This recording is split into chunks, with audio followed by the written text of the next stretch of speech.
小溪，大夫，我想问一下，小山现在情况怎么样？患者是亚急性感染性心内膜炎，还有并发的细菌性动脉瘤。这种病手术起来很复杂，之前家属来的时候就已经说过了，很花钱。目前有生命危险吗？暂时还没有，但是如果不抓紧手术，就不好说了。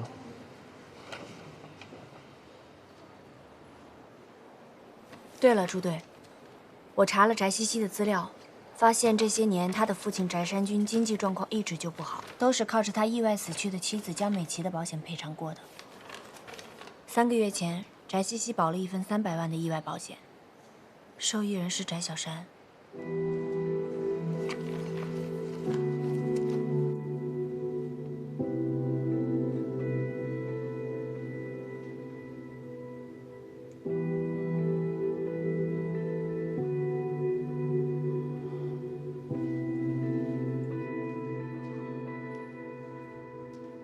翟先生，能跟我们聊聊关于你家里的事吗？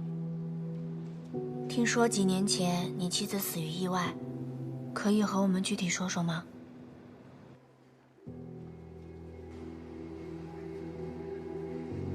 如果那天我没有那么冲动，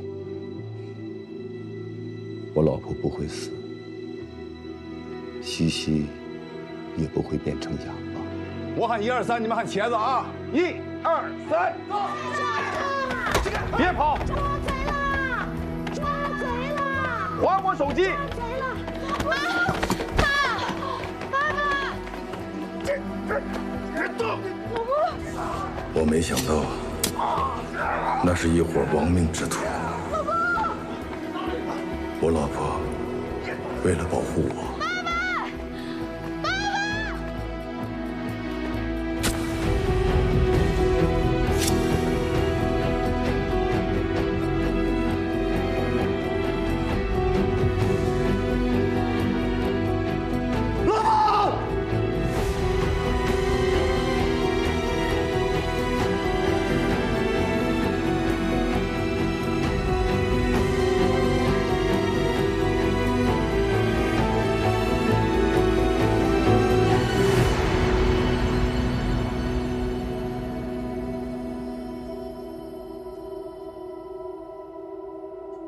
所以小山就从那件事情开始对你有怨恨的。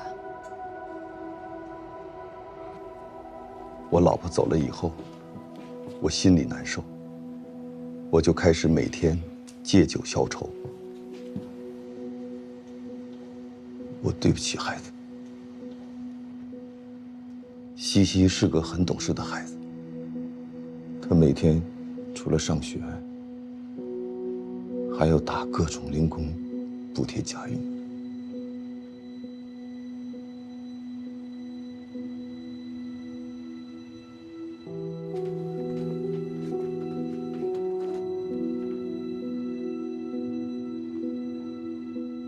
后来，我决定借酒振作起来，想让孩子们生活得好一点，不能成为他们的负担。但是太晚了。回来，跟我回来！防着，防着，防着，防着！还回去，贴回去，贴回去，贴回去！往回去！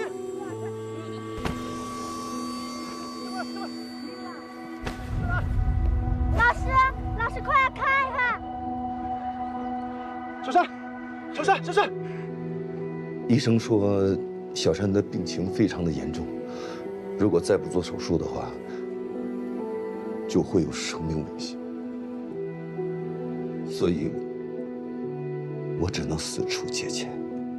哎，老张，帮忙！我1年之内肯定还给你。无以回答的。哎，老张。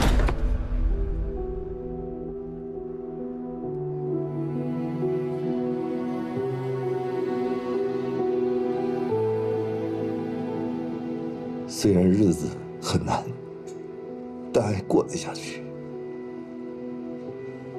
没想到西西出事了。那，你有没有发现翟西西最近有什么异常？情绪低落，或者想自杀。自杀？不可能的。西西一向都很乐观，日子再苦，她对着谁都是一副笑脸模样，她不可能丢下我们去自杀的。您知道翟西西3个月之前给自己买了一份意外保险吗？保险？意外保险，受益人翟小山。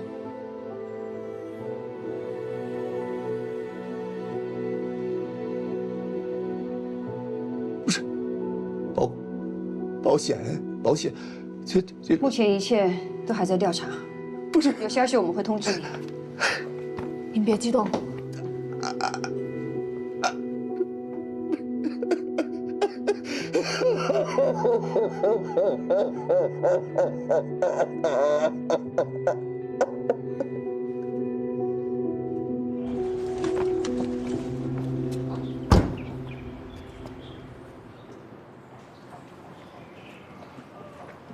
你是说，翟西西想骗保，为了给他弟弟筹手术费？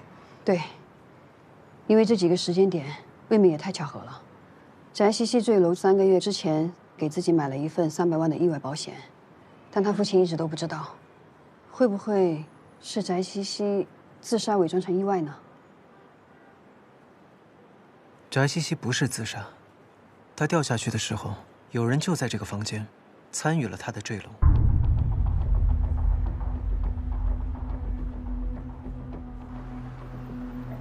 从死者家阳台外遗留的血迹以及指甲断片来看，他应该在阳台上挣扎过一段时间，然后才掉下去，所以他应该是接近垂直掉落才对。但是从现场尸体的位置来看，却离大楼有那么一段距离。大家都知道，正常的撞击伤身上一般只会有1到2处的淤青，但是你们看，死者脚上的淤青呈环状，所以我们推测死者在坠地之前应该是被卡在了楼下601房间的晾衣杆上，挣扎之后掉下来的。从晾衣杆弯曲的状况以及螺丝松动的痕迹来看，都可以证明这个推测。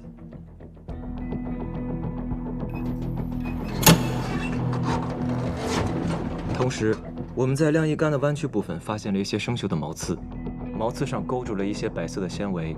经过物证组的对比，已经确定了这些纤维跟翟西西所穿的白色帆布鞋的纤维是同一种。另外，尸体的左脚皮肤没有出现破裂或者铁锈的痕迹，所以我们推测死者应该是左脚穿着鞋卡在晾衣杆上。但是，尸体上穿着鞋的脚是右脚，而且鞋上没有任何被勾破过的痕迹，左脚鞋反而留在了自己家阳台上。这只左脚鞋原本在什么位置？在这儿。翟西西左脚脚踝上的伤痕是因为撞上晾衣杆导致的，而晾衣杆上的白色纤维是因为勾住了鞋子。但是为什么尸体是右脚穿着鞋，反而左脚的鞋遗留在了阳台上呢？翟西西坠楼的时候应该有其他人在，并且可能动过尸体。没错，大家看这2张照片，死者家阳台上找到的左脚鞋，和从死者尸体上取下的右脚鞋。这2双鞋脚后跟的磨损程度完全不一样，而且左脚这双鞋看起来很新啊。我在死者家里时，有特意留意他其他的鞋子，都没有出现这么严重的磨损不均匀和高低不平的情况。而且据我们所知，死者也没有任何腿脚的问题。所以这根本就不是同一双鞋，只是同款。如果我们的推测没有错误的话，有人把左脚鞋给调包了。我们发现601的阳台门最近有被人开过的痕迹，但中介表示已经很久没有人去看过房子了。所以我认为，翟西西坠楼时，有人就在现场。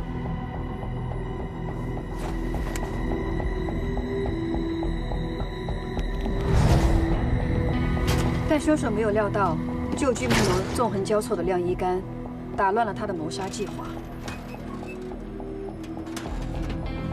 尽管如此，凶手仍然没有放弃犯案。凶手在第一时间赶到了6楼，继续行凶。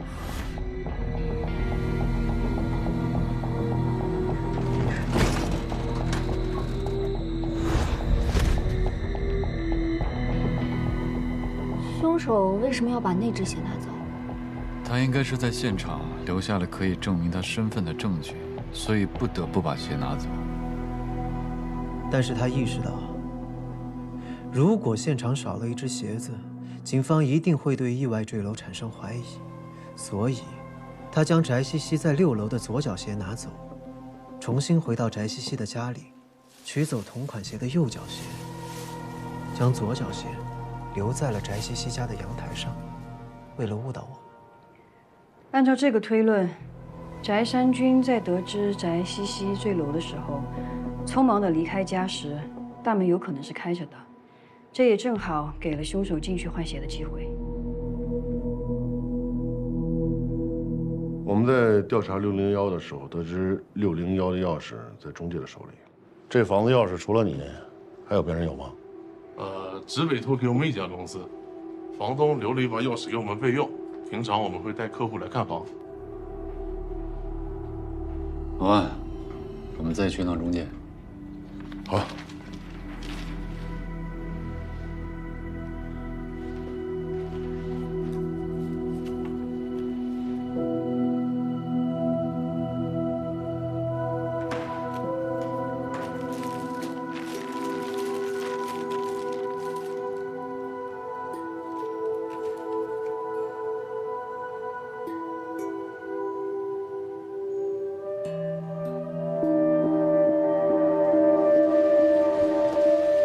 喊队去吧，咱们里面请，里面请。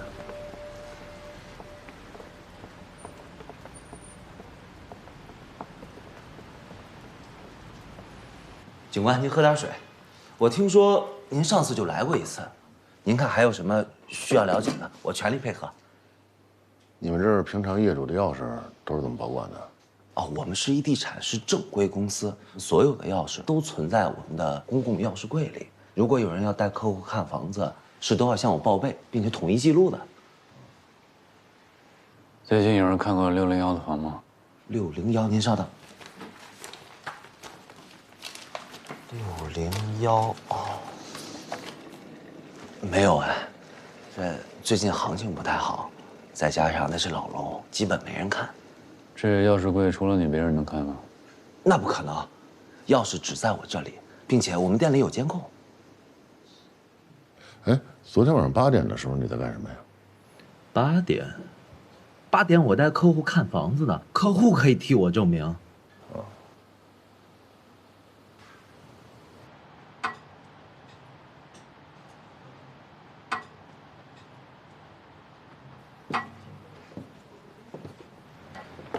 怎么样？有什么发现？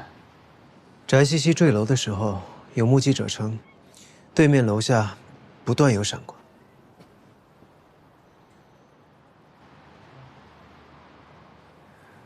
你怀疑他跟李一奇，还有李淑婷一样？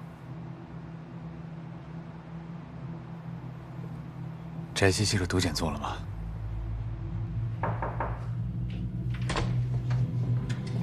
季主任，翟西西的体内没有任何的药物反应。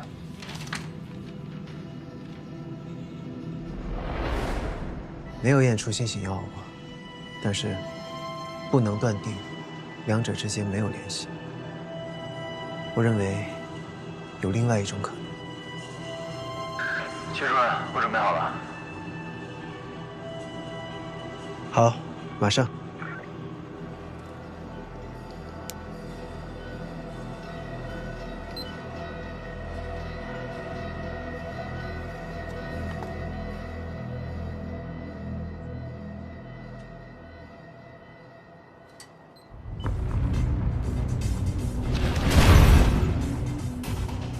翟西西跳楼的时间点和对面楼下闪光的时间点，两者过于巧合。如果说这两者之间有联系，那么对面楼下的闪光就像是指引翟西西跳楼的某种信号。只不过他们没有想到，翟西西会被挂在6楼的晾衣杆上。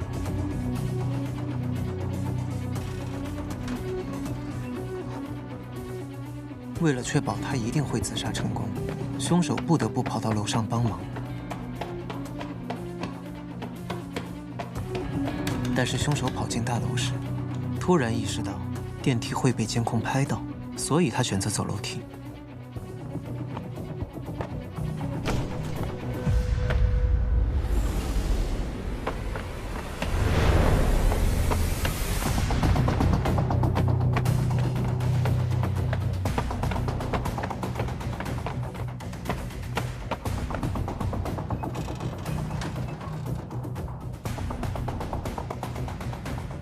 凶手在确认了翟西西悬挂的地方之后，进入了601号房间，看见翟西西就挂在晾衣杆上。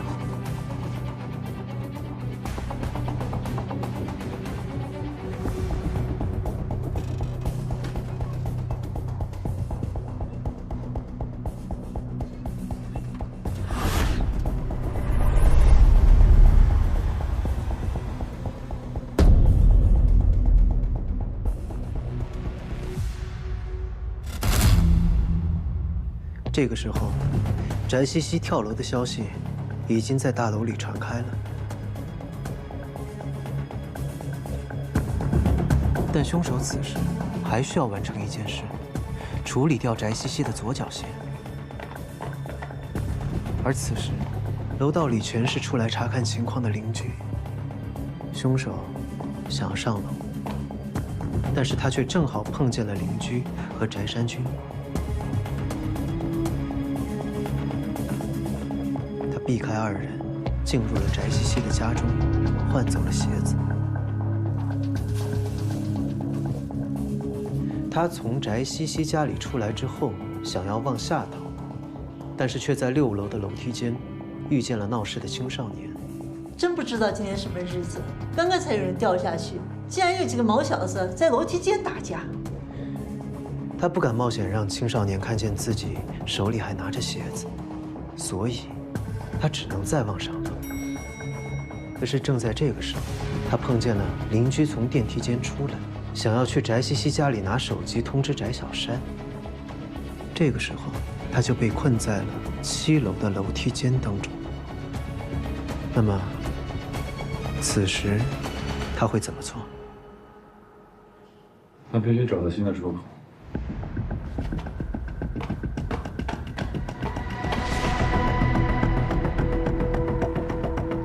团队，楼上1006也是空的。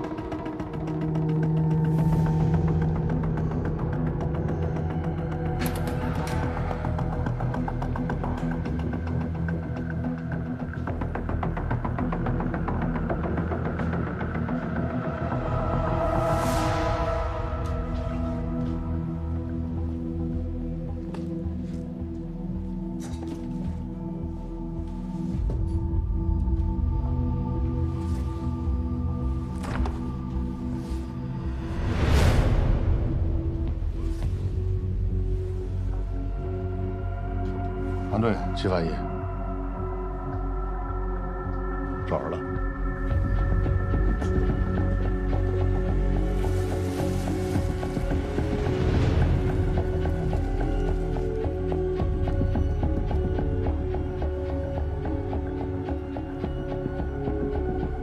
翟西西就是穿这双鞋掉下来了。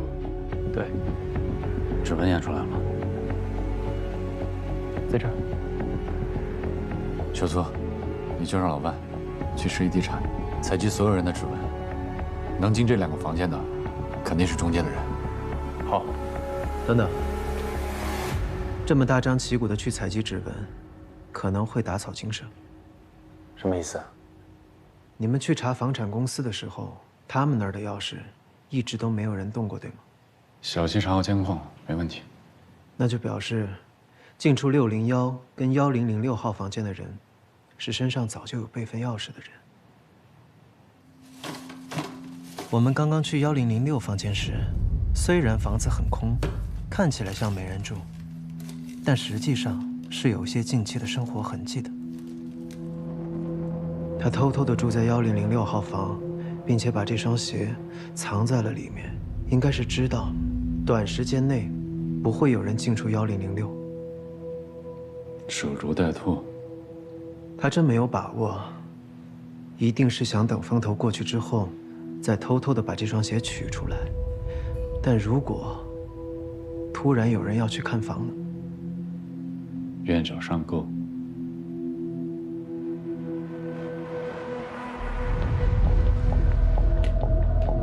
哎，小姐你好，买房租房？买房？请坐，请坐。我给您推荐一下这套房子，您看，2梯4。不用麻烦，我就要前几天坠楼那栋楼的房。我听我亲戚说，楼下刚好有空房。哎呀，那个房子它有点问题，小姐，您看这。我就要刚出事儿的。凶宅嘛，价格才便宜啊。明白，小姐果然内行。那这样，我去给您拿钥匙，咱们现在就走。不用麻烦，我亲戚还在过来的路上，半个小时之后咱们直接楼下见吧。好，没问题，没问题，您稍等啊。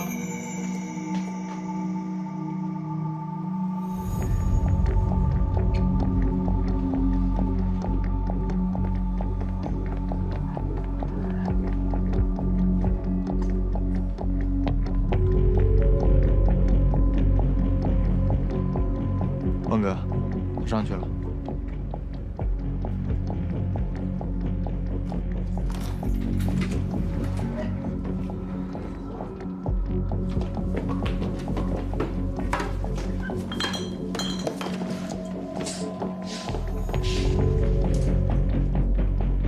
你们是赵春明吗？是啊。喂。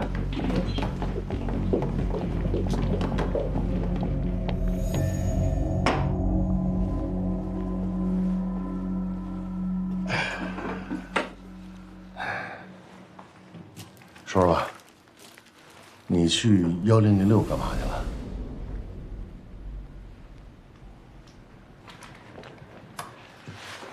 我们这儿呢是刑侦大队，我们日常的工作呢就是办一些大案、要案、命案。如果我们不掌握一定的证据，是不会把你请到这儿来配合我们调查的。现在让你说呢，其实是给你一个主动的机会，我希望你能够珍惜。据我们所知，你们店里的钥匙不归你保管，你为什么会有？警察同志，你们也知道，我就是个中介，这些房子托给我出租，我有钥匙也不奇怪吧？前脚有人买房子，你后脚就到，有这么巧？并且那天1006看房不归你负责吧？我怎么不负责？我也有个客户要看房，所以就过去整理整理。整理整理。啊。那我进去的时候看你在那儿正翻什么东西，你是什么东西忘在那儿了吗？翟西西的死跟你有什么关系？没有关系啊，我都不认识他。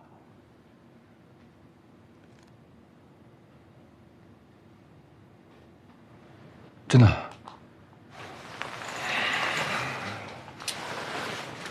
是这样，我开玩笑，不想说，没关系。那个指纹呢，我已经让苏儿送楼上鉴定去了，一会儿鉴定结果就能出来。啊，只要比对上了，咱们可以正常走程序。没事。是这样啊，赵春明，现在我们公安机关办案的呢，现在就是只要证据链完善完整啊，就零口供，我们一样能定罪。好，那咱们就先谈到这儿，好吧？好吧，哎，别！嗯。我根本不知道什么杀人案。钥匙是我偷配的，那房子现在我住着。偷配钥匙住进去的？对，现在是淡季，租房的人很少。前2天我跟媳妇吵架了。那你等会儿。现在想说了是吧？啊。来，你慢慢说。哎，说到你跟媳妇吵架，啊。我喝口水啊。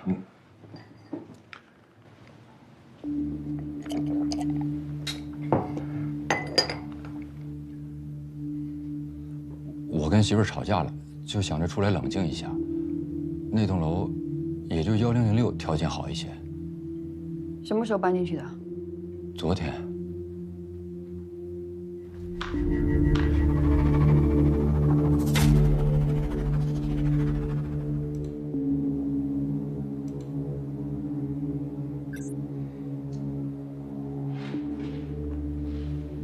我真不认识翟西西，我什么都不知道。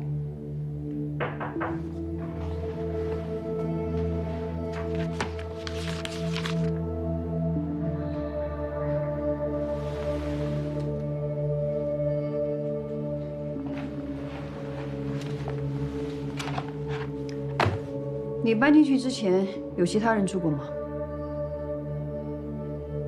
问你呢？我之前确实把这房子借给过一个老乡，但他不可能有问题啊。他在我这儿还租了好几套空房呢，而且他也就前天晚上在1006待了一晚上。前天晚上？那就是翟西西出事那天晚上。你老乡叫什么名字啊？汪晨。汪晨，这名字有点熟悉啊。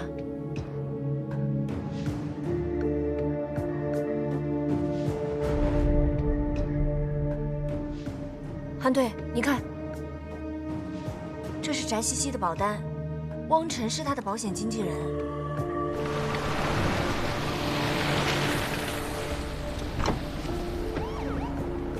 哪个房间？5楼517，请看后面。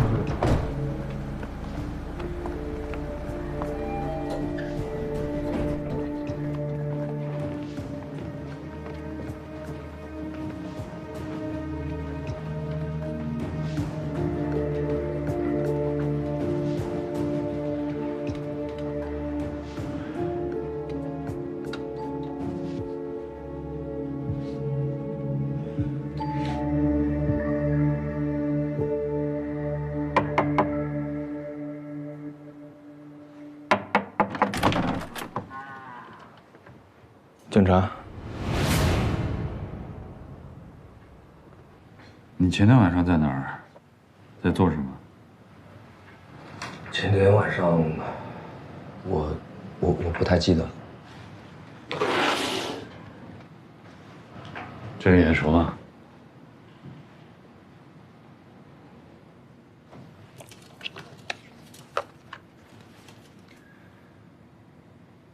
这个女孩见过吧？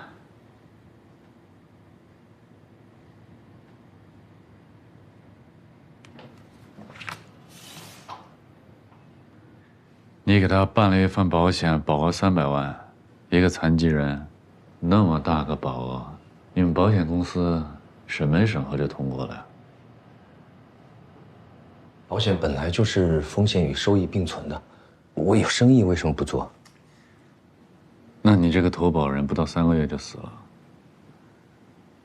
你不觉得巧合吗？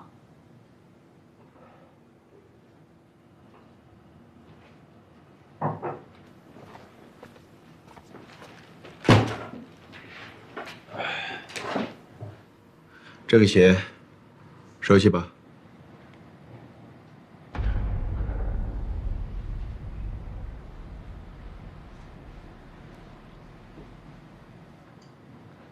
西西走了，我也很难过。我是通过客户介绍认识的西西。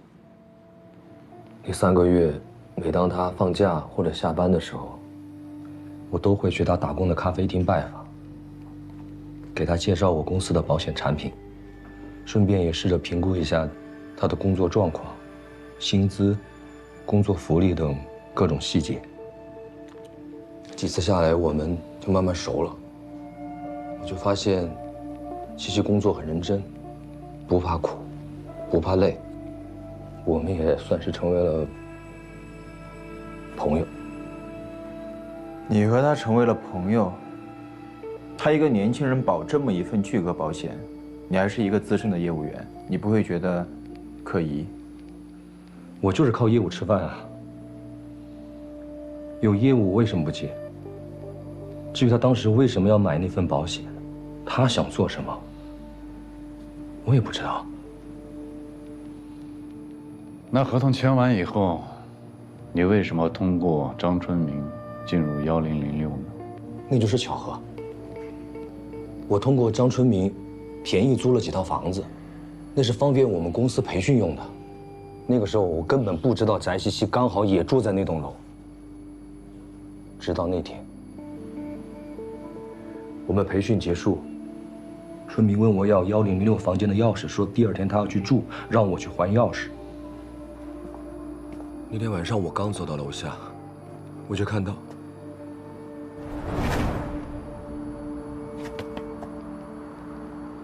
西西站在7楼阳台上，她想往下掉。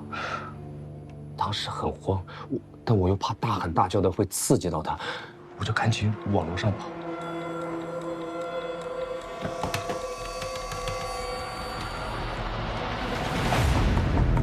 我应该大概是跑到3楼吧，我就看到她跳了下去。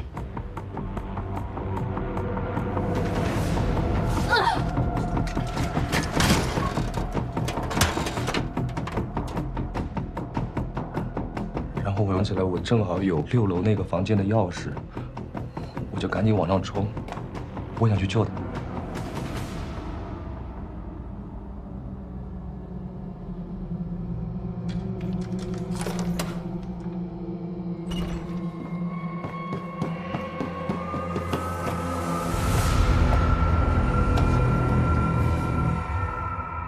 我没有想到，她当时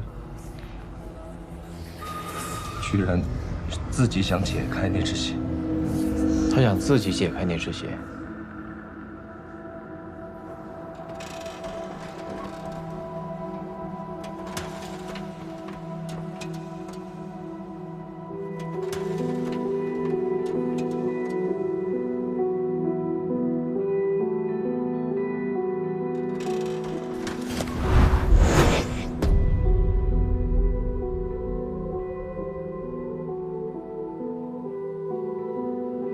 当时很想救他，怪我没有拉住，我就那么看着他，在我眼前掉下去了。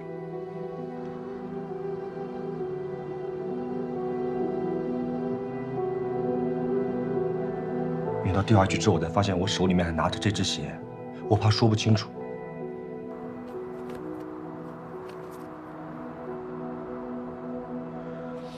直到那个时候，我才意识到，西西当时买那份保险，是想用自己的命换那300万。你是说他骗保？只不过你那个时候才知道。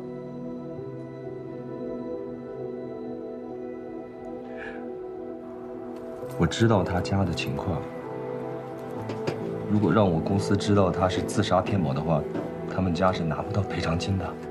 那他的死就白死了。我不想他人死了，1分钱都拿不到。然后我就想到，他打工那咖啡厅会给每一位员工配2双一模一样的鞋。我就想着，我去他家里取走1只同款的鞋，再把另1只放到阳台上，伪装成他跳楼的时候本来就只有1只脚穿着鞋。这样的话，就没有人知道我去过那儿，也没有人知道我碰过这只鞋，也就可以坐实了他是意外摔死的。西西的爸爸下楼的时候，门忘了关。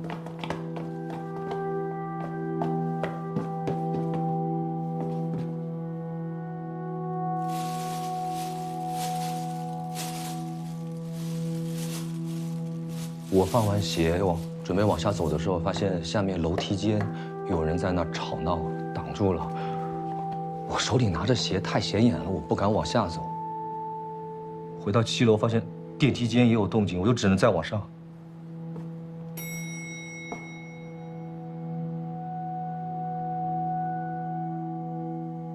然后我突然想到，我1006房间的钥匙正好还没有还。我就想着把鞋藏到房间里，过一段日子再去取。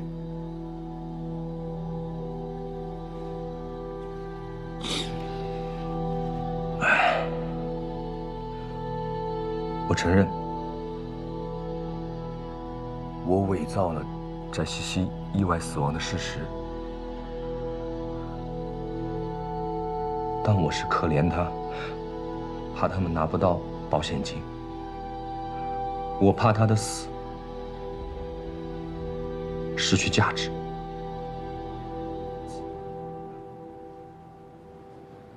但我没有杀人，我不可能杀他，我也没有任何的理由杀他。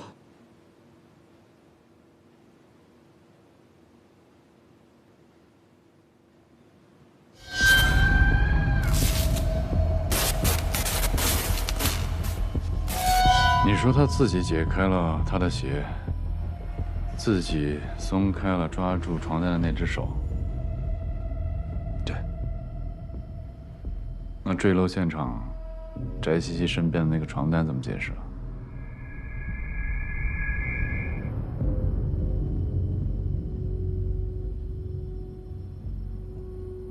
我不知道啊，他可能掉下去的时候自己拽掉的。当时那么晚，情况那么乱，我又很慌，我不可能记得所有的细节。你不可能因为一个床单就冤枉我。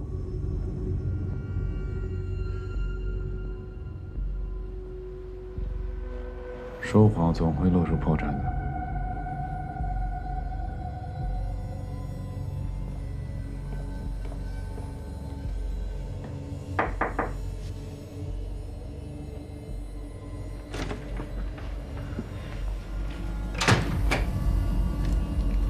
汪晨的指纹符合翟西西左脚鞋上提取出来的指纹，但是鞋带上的血迹只属于翟西西一个人。确实有可能，翟西西想要解开鞋带，汪晨抓住鞋子的时候，翟西西的脚已经从鞋子里面滑了出来，掉了下去。单凭这个指纹，我们现在没有办法证实是汪晨还是翟西西自己解开的鞋带。他说谎。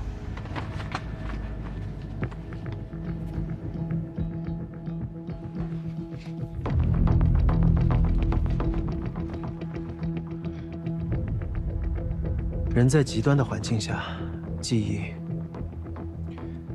确实没有那么准确。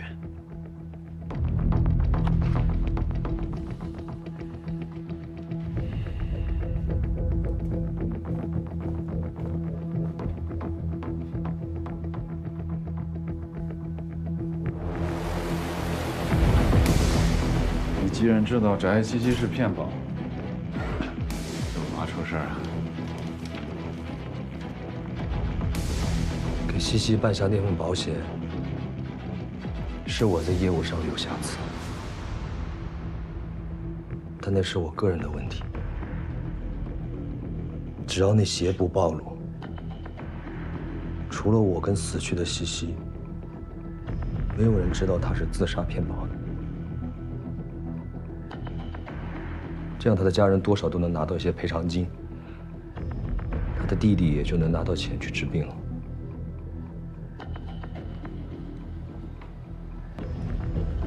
这样你可以走了，但是你暂时不能离开本市，因为协助骗保是刑事犯罪，你要随时配合调查。哎，知道了。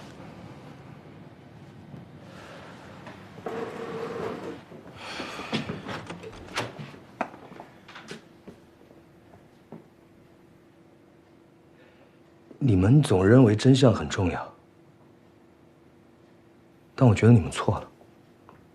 有些时候，真相一点意义都没有。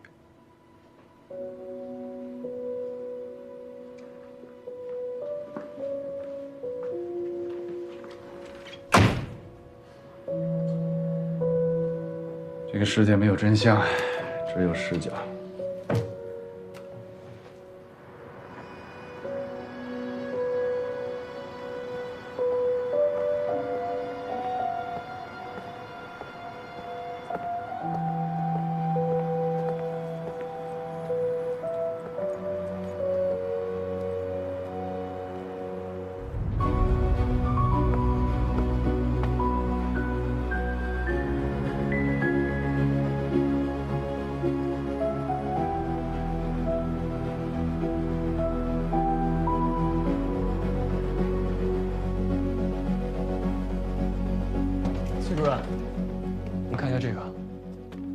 我们在翟西西家的抽屉里发现了一个药瓶，我做了药理分析，和李淑婷的那瓶抗躁郁药的成分是一样的，而且瓶身有相似的压印。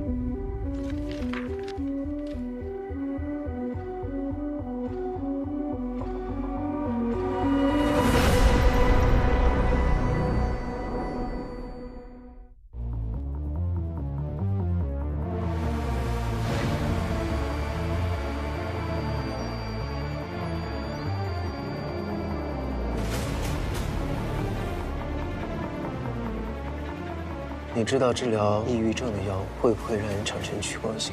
我查了翟西西的各种社交软件，发现一个被删除的 QQ 群。姐姐怎么会在里面？很高兴今天我们能相聚在一起。这个群里面的人都是我亲生念头人。他是真正关心我们的人，他想让我们活得都更有意义。这种方是麻醉剂的主要成分，用的好是药，用不好就是毒。发现了一份保单，金额同样是意外险300万，有可能下个就是他。